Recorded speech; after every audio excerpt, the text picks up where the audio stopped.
10h50, on se retrouve donc pour la suite de Direct Investisseur en compagnie de David Linkman. David Linkman, trader pour compte propre et fondateur du site Plan Trading. Bonjour David. Bonjour Antoine, bonjour Aziz, bonjour aux éditeurs. Alors, on va parler de différents actifs ce matin, notamment les indices européens, le CAC 40 et le DAX 30 qui vous sont chers. Quelle est votre lecture ce matin, David, sur le CAC 40, sachant que vous êtes qu'on est dans une situation de reprise haussière assez rapide? Ouais. Attendez, excusez-moi, est-ce que vous pouvez parler un tout petit peu plus fort? J'ai du mal à vous entendre là. Alors, David, vous m'entendez? Je disais qu'on était dans un contexte de reprise haussière assez rapide sur les indices européens. Quelle est votre lecture justement ce matin sur le CAC 40 et le DAX 30 ?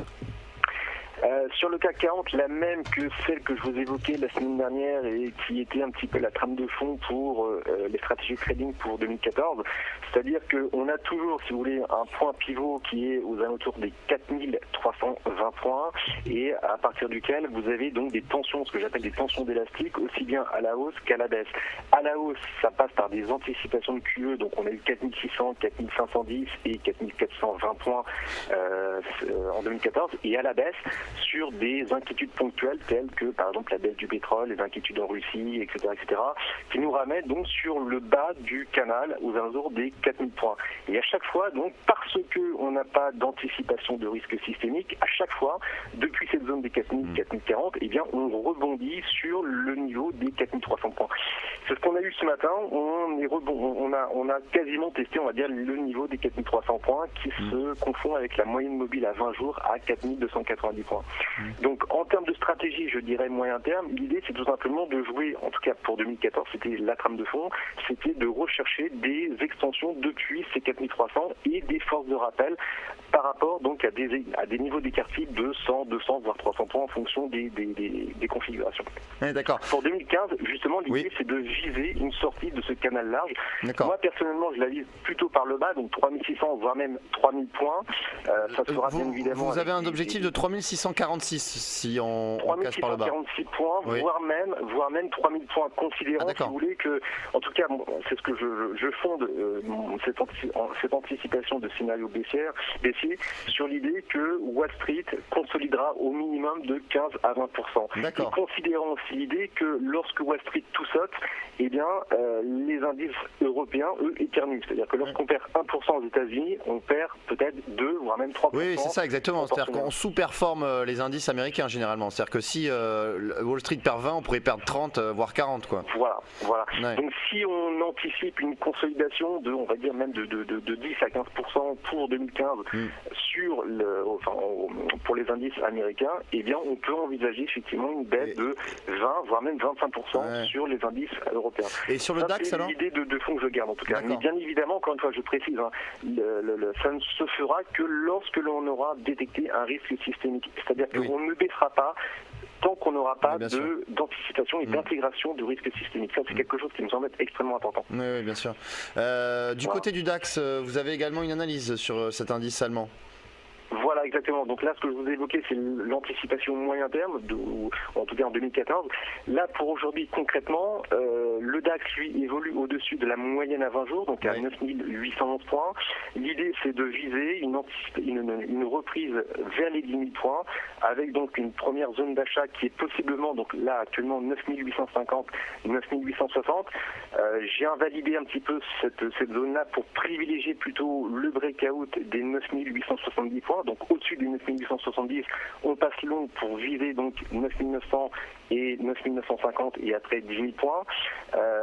Considérant également la chose que il y a des phases de marché intraday que l'on doit prendre en compte. C'est-à-dire que là ce matin on est plutôt à tonne, mais depuis les 5-6 dernières séances, il faut plutôt parier sur l'idée qu'on a un directionnel marqué à partir de 15h30, voire même 16h, sur des considérations de rachat de short ou des effets techniques. Donc plutôt ce matin attentif, ne pas s'attendre à grand chose, mais plutôt en revanche à partir de même 14h, 14h, 15h, rechercher un début de directionnel pour enfoncer le coup à partir de 16h et viser véritablement le débordement des 9870, 9900 et à terme donc en tout cas pour cette séance, voire même peut-être pour après la clôture 17h30, 22h, viser donc le niveau des 9950 après clôture. Que justement vous intervenez sur le futur plutôt, hein, c'est ça, hein, parce que le cash ferme à 17h30 mais le futur ferme à 22h.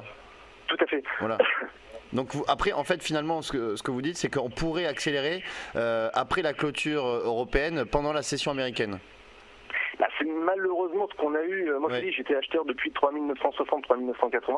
Malheureusement, on a eu. Bon, ça, c'est par rapport à des plans de trading que je donne en intraday. Mais malheureusement, on a eu après clôture, donc mercredi soir et jeudi soir, on a eu justement une poursuite des niveaux de breakout qui étaient, bon, par exemple pour hier, qui était 4230. On a eu donc une poursuite du mouvement haussier jusqu'à aujourd'hui, ou en tout cas hier soir, 4280, 4300. Donc à partir de là, il faut retrouver un point d'entrée dans le marché suffisamment bas, suffisamment optimum pour pouvoir justement retrouver une extension. Là pour le CAC ce serait donc au-dessus des 4290, sur le DAX ce serait au-dessus des 9900 points et c'est une chose qui est en tout cas pour aujourd'hui et après on va dire 6 à 7% de hausse sur le DAX, c'est clairement une chose qui n'est pas du tout évidente parce que la question c'est de se dire que est-ce qu'on est véritablement installé au-dessus de la moyenne à 20 jours 9810 et auquel cas on irait chercher les 10 000 points après 6 à 7% de hausse, c'est quelque chose encore une fois je vous dis c'est assez comme on dit il faut vraiment oser quoi. Ou bien au contraire est-ce qu'on va plutôt refluer sous les 9800 points. Donc c'est toute la stratégie d'un éloignement du DAX par rapport à la moyenne à 20 jours. Moi l'idée c'est de dire au-dessus des 9800 on recherche un signal long. Là en l'occurrence 9870 ça peut en être un pour viser donc mais plutôt encore une fois à partir de 14, 15 heures, 16 heures le breakout et éviter donc 9900 et 9950 points.